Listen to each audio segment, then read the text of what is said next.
Billy D with another exciting pre-Cal Jam podcast sponsored by our great friends over at Vox Life and Jay Dollywall, who stepped up to the plate big time this year and sponsored Cal Jam so that you can have the most amazing experience ever. I'm excited to do a podcast today with somebody that's actually older than me, Dr. Cliff Hardick. Don't be laughing, dude.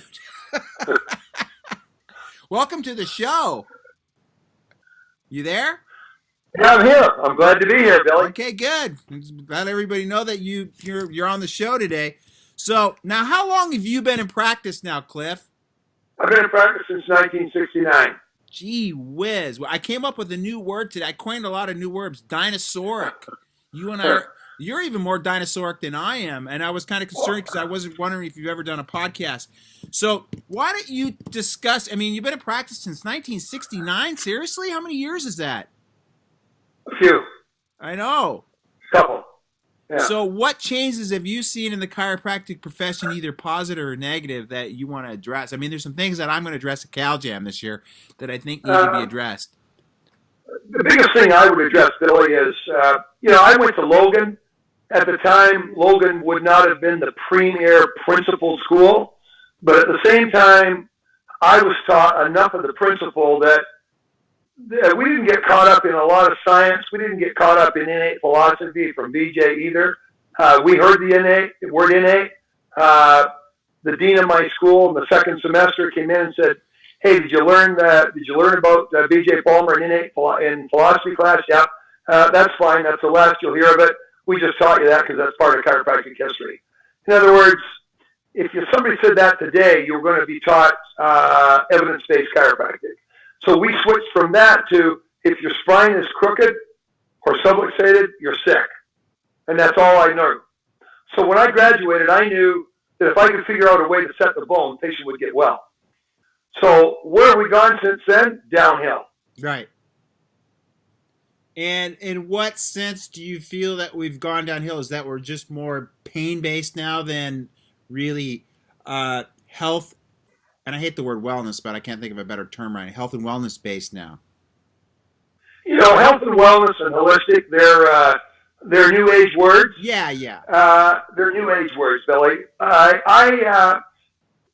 I graduated, the idea was, if there's something wrong with your spine, there's going to be something wrong with your body. If there's something wrong with your spine, there's something wrong with your cervical spine, there's going to be something wrong with your mind.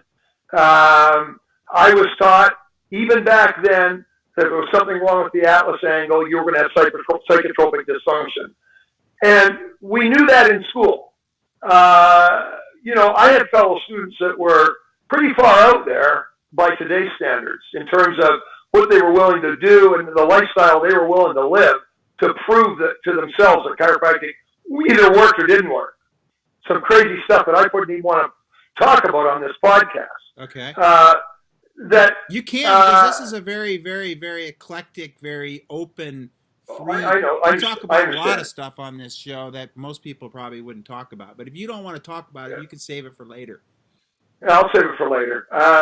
But chiropractic got into a model somewhere in the 80s where insurance paid for a lot of things, and there was a lot of payment based on diagnostic codes for treatment of different illnesses, treatment of different symptoms.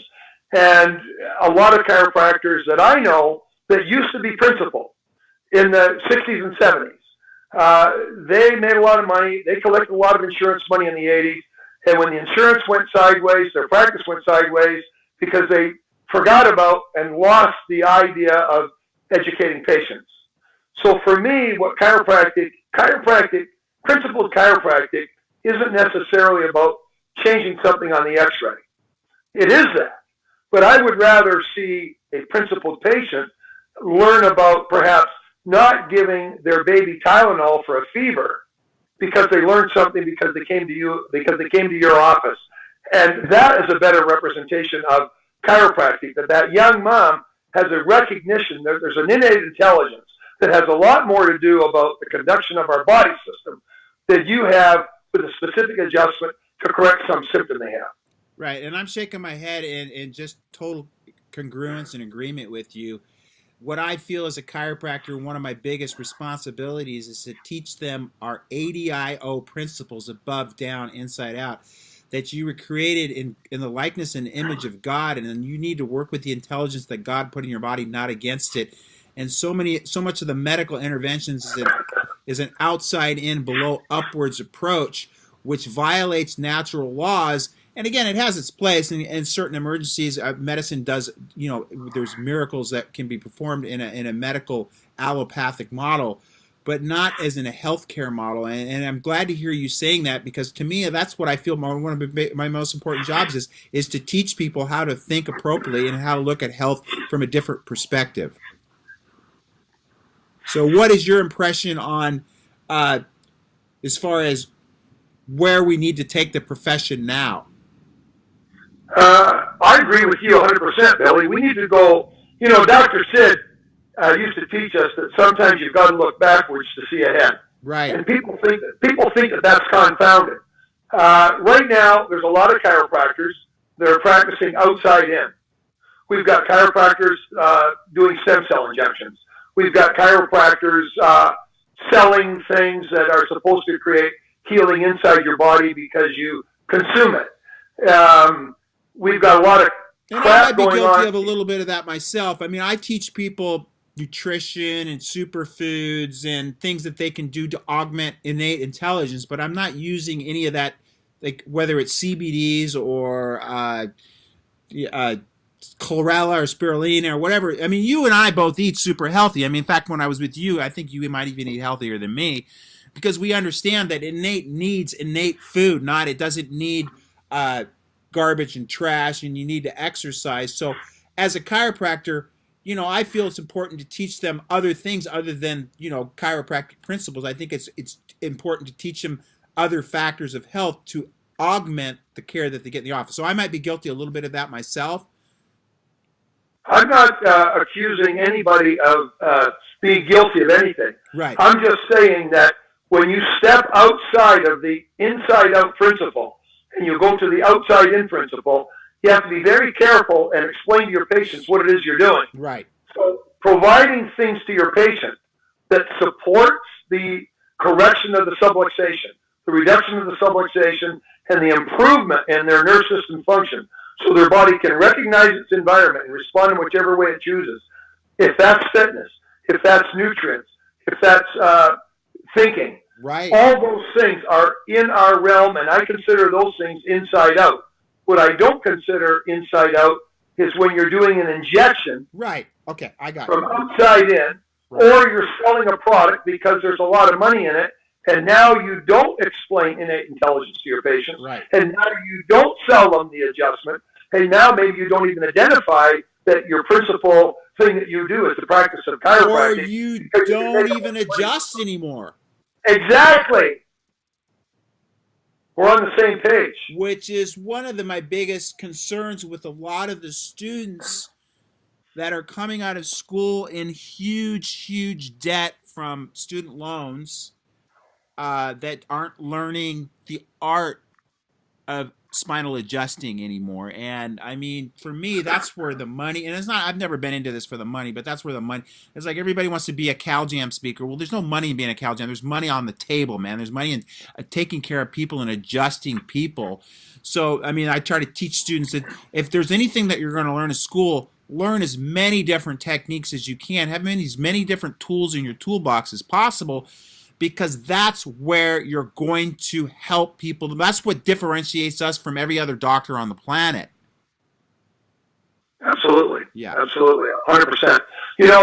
When you invited me to be a speaker at CalJam and I want to come to CalJam, there's only one reason I want to come to CalJam.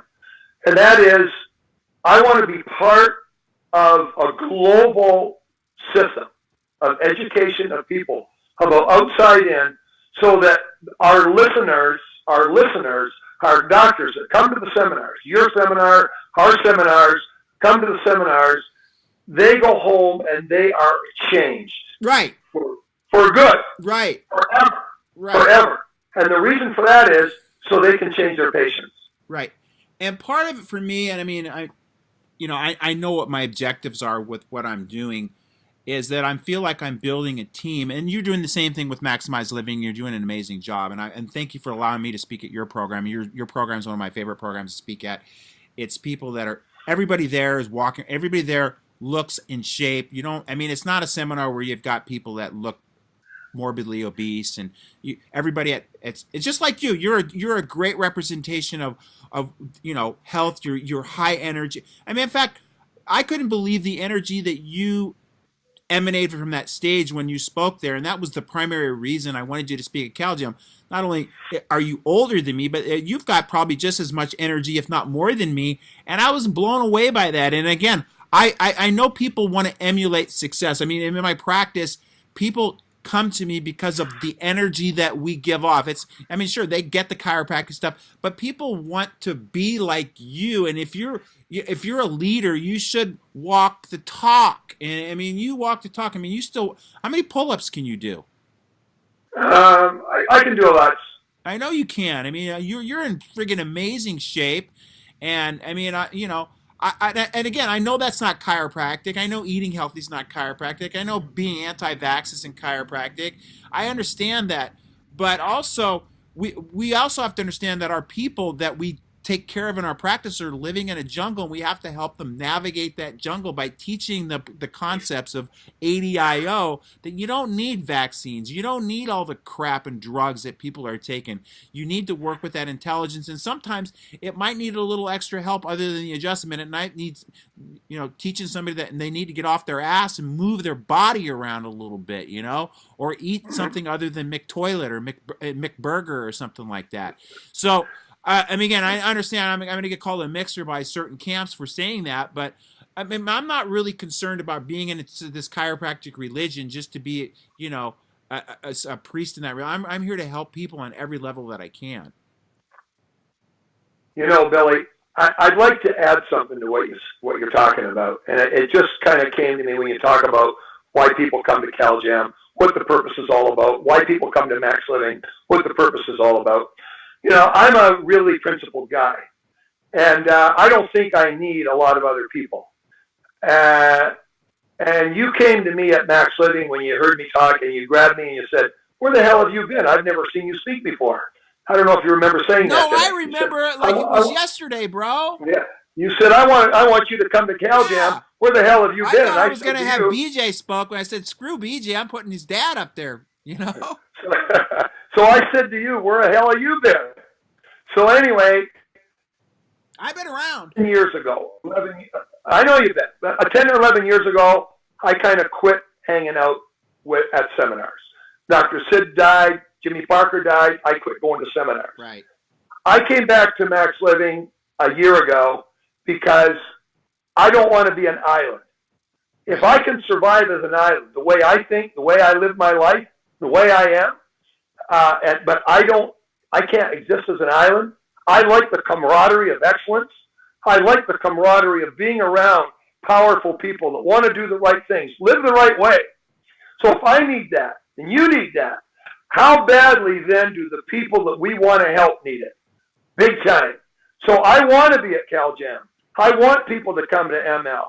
You cannot be an island and do well, and I don't care who the heck you are, because I found out, and when the availability or the offer or whatever it is you want to call it, for me to join ML came about, that I could connect and join a powerful, principled group of doctors that I could hang out with, I signed up, and I think it's the best thing I've done since I started in practice.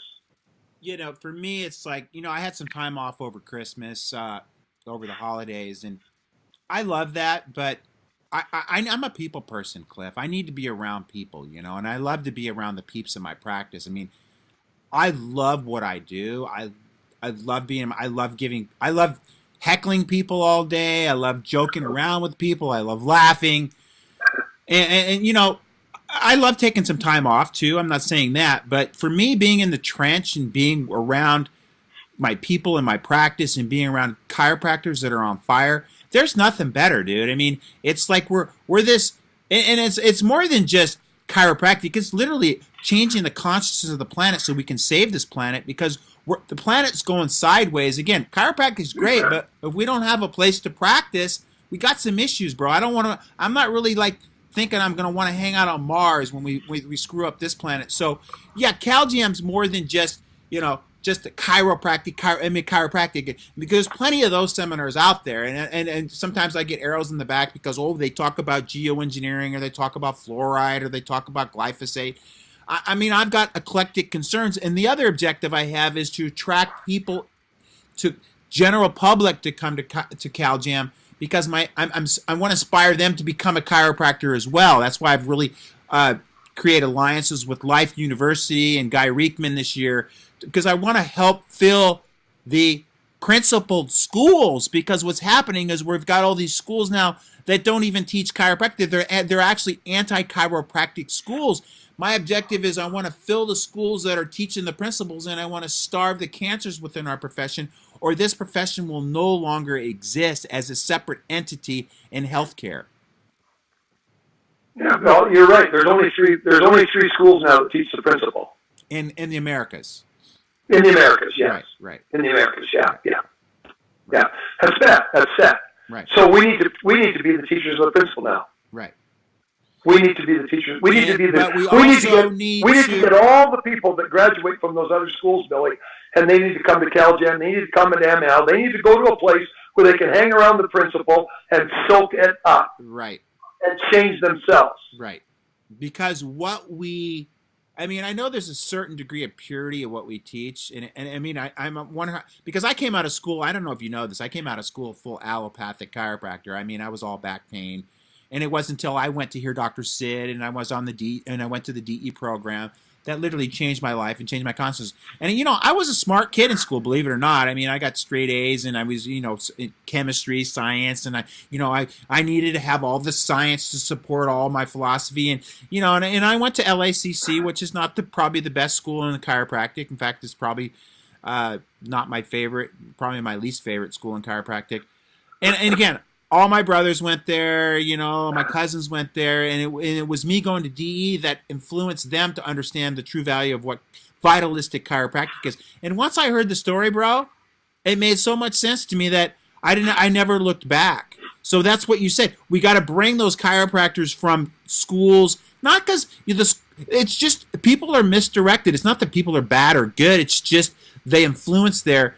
But the thing is, the way we're going to get the other schools to change, in my opinion, Cliff, is by hitting them in the pocketbook, dude. If I'm going to be sending lots of people because my objective is to blow this thing up to stadiums where we got 50,000 people coming to an event. That's how we're going to change the world, man. And a lot of those people are going to want to become part of this whole energy and movement of chiropractic. I would agree. When we got to be careful when we knock these schools, Billy. I think the schools that are not principled, I think the people running those schools, their intentions are good. Of course. I think they have good intentions, but it's a broken model. They're teaching a model that is broken and doesn't work.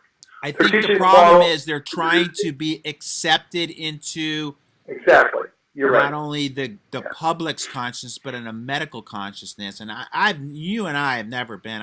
I've always been a black sheep, bro. I mean, I've always been against the grain. I've always been anti-orthodox, and I always will be. I mean, until we get this thing straightened out. I'm not like you. I don't call myself black sheep. I don't call myself anti-orthodox. I think I practice the truth. Right. Okay. You're right. Exactly. Sorry, I shouldn't label my. I like being a black sheep, though. When I was 5 years old, I was in a play. I was the black sheep. Maybe that wore off on me. My mom dyed a bunch of mops black, and I wore them, and I was the black sheep. And maybe it's just it kind of influenced. So some people get fondled as a young child. I had to wear black mops, and I was a black sheep. So I can blame it on my mom. Okay, you blame it on your mom. I'll tell you this, Billy. I want to circle back to the principal chiropractor. Yeah, let's do that. The only guys that I know that have practiced 30 years, 40 years, 50 years like me, that still go in the office, screen people for subluxations, reduce their subluxations, practice an outside-in model, those are the only people I know that have done it for 10, 20, 30, 40, 50 years and continue to do it. I don't know anybody else that shifted modalities, shifted models, No. shifted things they sold, and still have the passion after 50 years of practice to get up in the morning, go in there to do it. My hip hurts like hell. I can hardly walk some days. I still get up. I forget about the pain. I go and adjust the patient, and I have a lot of fun doing it. Of I had course you do. I had two children come in this morning. One was 5, one was 11. Chief complaints, migraine headaches. That's what chiropractic's about. Yeah, I mean, for me too. I mean, there's a certain love that I've been in practice for 33 years, not as many as you, or it's 50 or whatever it is. I haven't done the math yet, but it's a lot. Yeah, I mean, whether I got paid or not, I would do this. I love it. I mean, everything that I do, it's never ever been a job to me. It's been just a frigging mission, and it's been a passion for changing consciousness and getting people to, especially my practice is half kids. It's like I love children, and I love seeing them having the same opportunities of life that I've had, because we both lived amazing lives, and I'm not ready to die yet by any means, but the thing is, I'm very grateful to God for everything that I've been blessed with, and I feel that the children should have these same chances and benefits in life, and be able to live the same life that I have. But I'm seeing so many things going on, not only with the vaccines and more medical oppression, not only that, but also things that are being done to destroy the planet. So those are some of my other concerns, other than just chiropractic. So, have you been to CalGEM yet? Yes, sir. Okay, you were there last year, right? Yes, sir. Yeah, yes, good. So you know what you're up against, right? I know what I'm up against. Look, there's no point in reducing your subluxations if you're living in a totally screwed up environment. So I get what you're talking about, Billy. Right. I get what you're talking about. It's got to be the whole big enchilada. Change the world, change the planet. You've got to change yourself first, though. Exactly. Change yourself first, and we got to change the other chiropractors that aren't practicing the principle. Right. Because if we don't change them, we can't reach the people. Right, but you also have to admit. The one other thing I wanted to say, you talked about making money and all this stuff. I want to see chiropractors do so well financially that they can't get tricked or weakened into doing other stuff for money because they don't need the money. Right. That's one of the main things that I've got on my agenda, that I've got on my plate, that I want to reach out to see chiropractors earn terrific livings because they practice the outside-in principle and they don't need any of those gimmicks to make money. Yeah, of course. I mean, I'm not saying I don't like making money. I'm saying that's not the driving principle to do what I do. I've been very blessed in life, and I've never ever had any financial issues. In fact, sometimes I laugh about how much money comes in, but when your heart's right, God provides for you. You know what I'm saying? As my friend Brad Glowacki says, money's just the shavings of a fine carpenter. When you're doing great work, it's just what happens. That's God's going to bless you with abundance, and He's blessed me with abundance.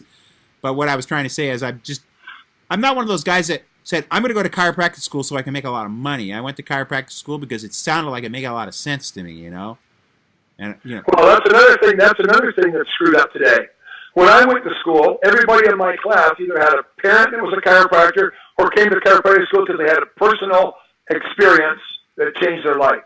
I was one of those. And I wasn't one of those, which is... Today, I had a kid come in my office last year. He wanted me to write a referral for him for chiropractic school. And I said, well, what are you doing? He said, I applied to dental school, law school, medical school, and chiropractic school. And I said, well, what do those 4 things have in common?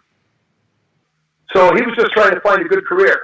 That didn't happen when I went to school. No. Did not happen. No. People went to chiropractic school because they wanted to be like their field doctor. Right.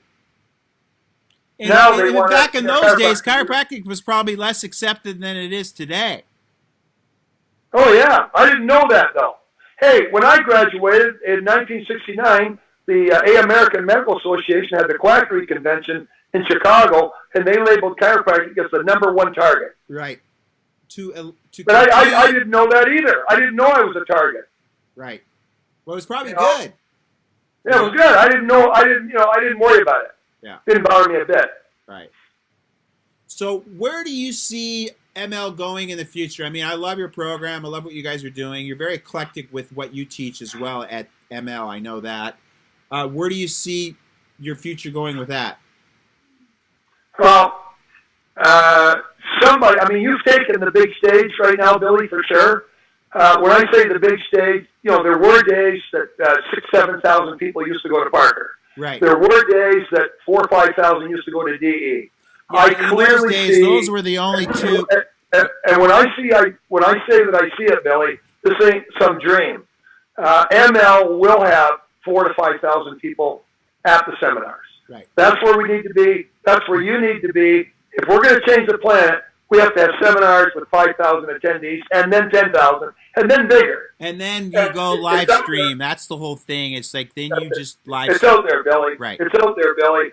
And it doesn't have to be wackos like you or old guys like me that have to do it. Right. Somebody's got to do it. You stepped up. If you can step up, ML can step up. We'll get this done. Right. And again, back in the days of DE and Parker, those were the only two parties in the profession, pretty much.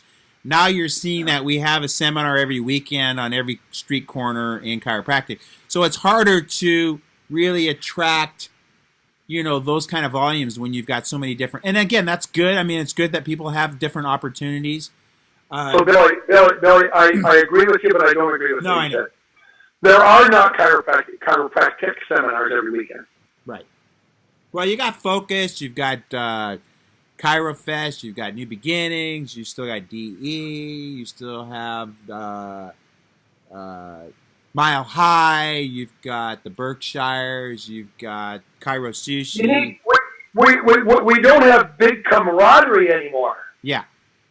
We don't have big camaraderie. There was only two big camaraderies. Right. Parker and DE. Right. I remember. We need to ML and CalGem needs to bring back big camaraderie. Right. Camaraderie in numbers. Right.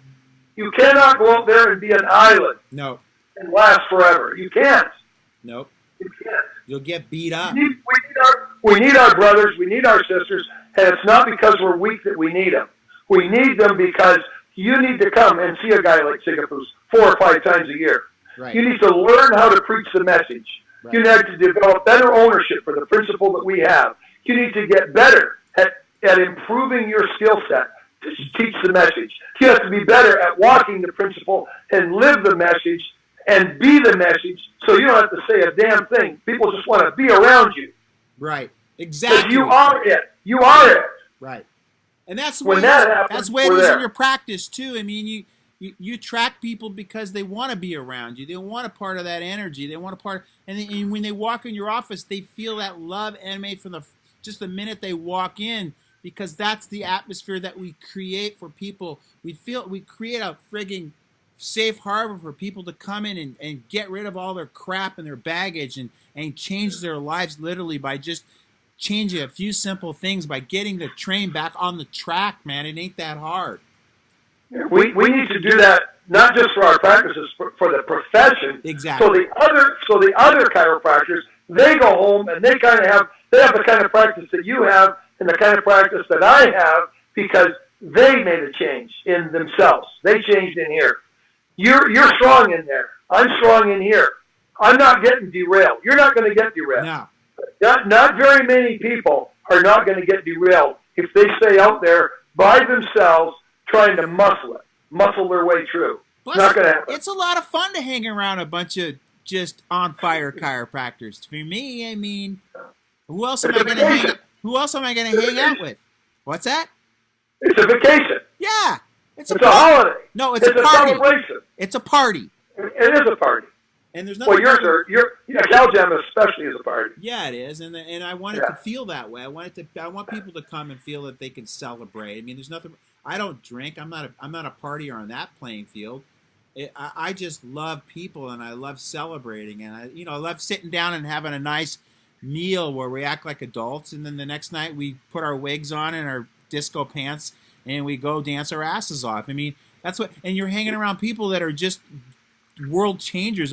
Most everybody that comes to CalGem is a very successful, on fire chiropractor, passionate, and they're there just feeding themselves and fueling themselves with positive energy and love so that they can go back and it's like people ask me, what am I going to learn at Cal Gym? You're not going to learn shit, bro. You're actually you're going to come back a different person. You're going to be at a different level of expression of you, because it's just you're taking barnacles. That's what I used to say about DE. I used to go to DEs and it would be, you just take the barnacles off of life, because you're going to get beat up. You're going to get kicked in the nuts. You're going to be exposed to all the fake news and bullshit media that people are exposed to. And you need to kind of brush your teeth once in a while. You got to do the same thing for your brain. That's why we go to programs like ML, DE. You go to Cal Jam, you go to Park, whatever you go to, you go there to polish yourself so that you can come back and be a better practitioner for your.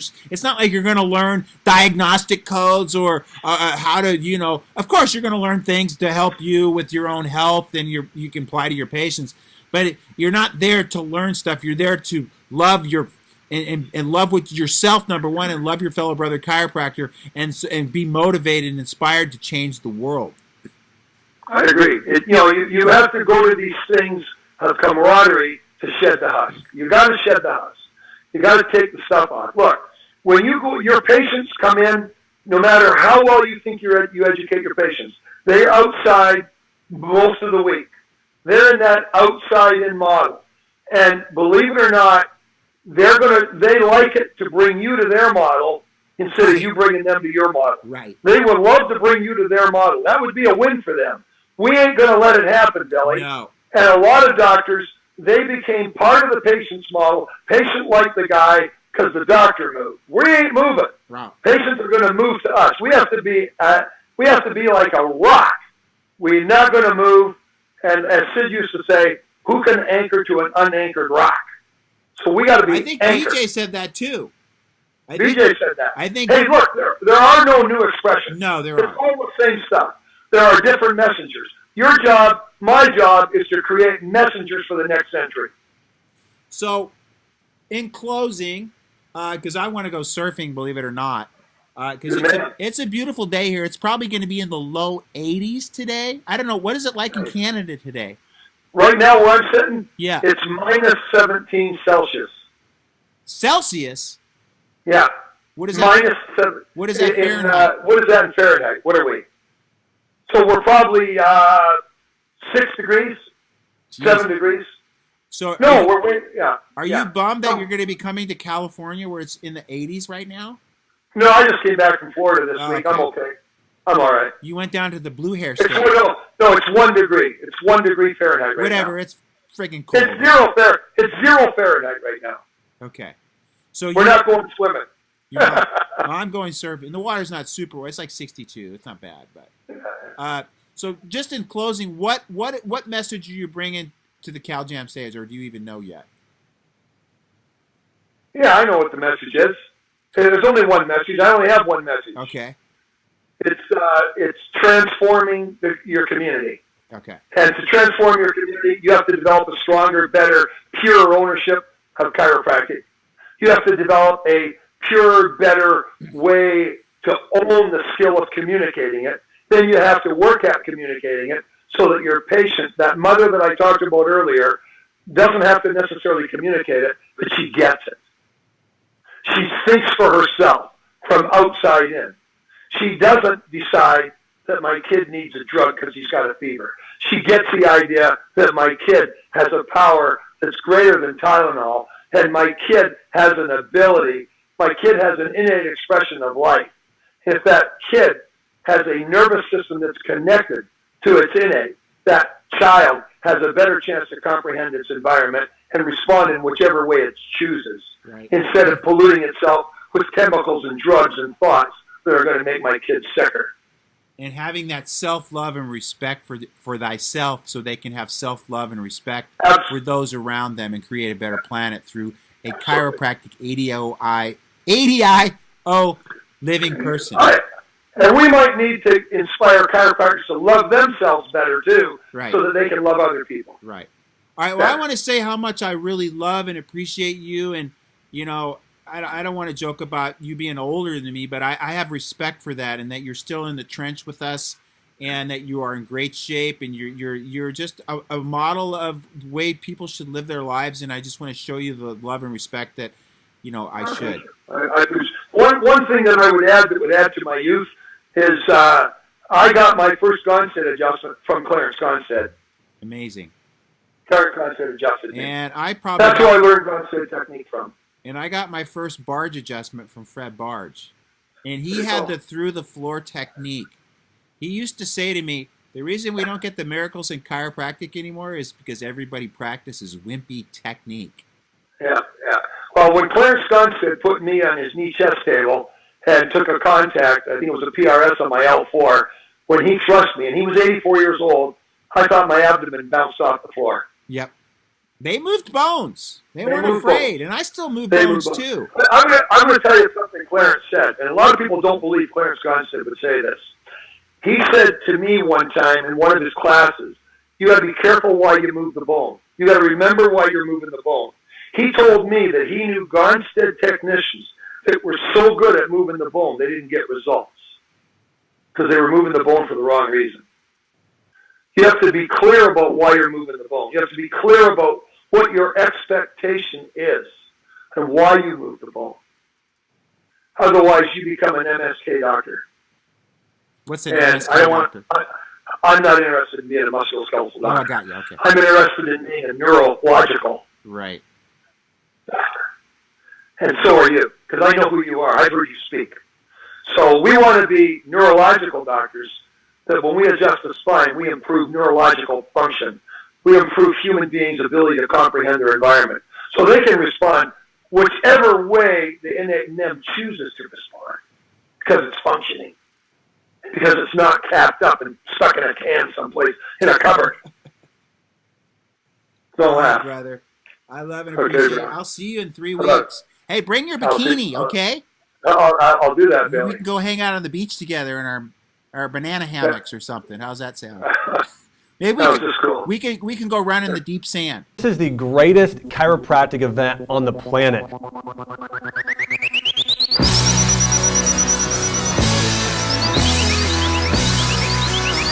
First impressions are everything, and when you walk in, you see the crowd, you see the stage set up, you hear the band.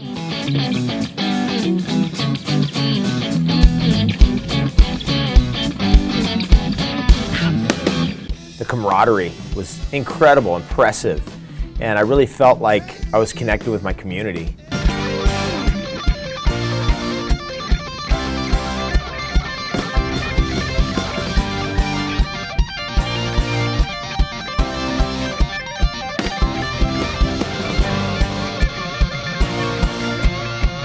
Incredible. I've been to 9 out of 10 cow jams.